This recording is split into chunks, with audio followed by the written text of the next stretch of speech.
Histori kuqezi në Toronto. Për herë të parë Shqipëria fitoi medaljen e parë të artë në lojrat mesdhetare dhe heroi është Islam Dudaev.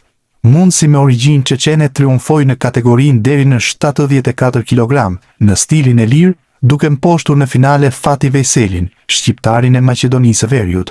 Dudaev ishte në avantazh 4-0 përpara se Vejseli të pësonte dëmtim dhe të mos mund të vazhdonte përpalljen.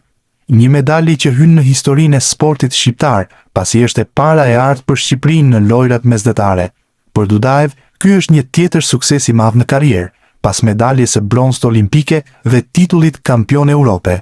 Jam shumë i lumtur dhe falenderues. Shqipëria është shtëpia ime tani. Faleminderit dy trajnerëve të mi, presidentit të mundjes Sahit Prizreni. Shihemi së shpejti në kampionatin botror, tha Mundsi. Por dominimi i mundjes kuqezi në Taranto nuk u ndal këtu. Zelimhan Abakarov siguroi medaljen e argjënt në kategorinë deri në 65 kg në stilin e lirë. Në finale, Abakarov u mund 4-2 nga turku Ahmet Duman, duke u ngjitur gjithsesi në podium. Më herët, ishte Ardit Zeneli ai që hapi serinë e medaljeve shqiptare në këto lojra. 22 vjeçari fitoi bronzin në kategorinë deri në 67 kg në stilin greko-romak, pasi mposhti kundërshtarin grek Stavros Dunias me rezultatin 9-8 në duelin për vendin e tretë. Deri më tani, Shqipëria ka koleksionuar 3 medalje nga lojrat mesdhetare.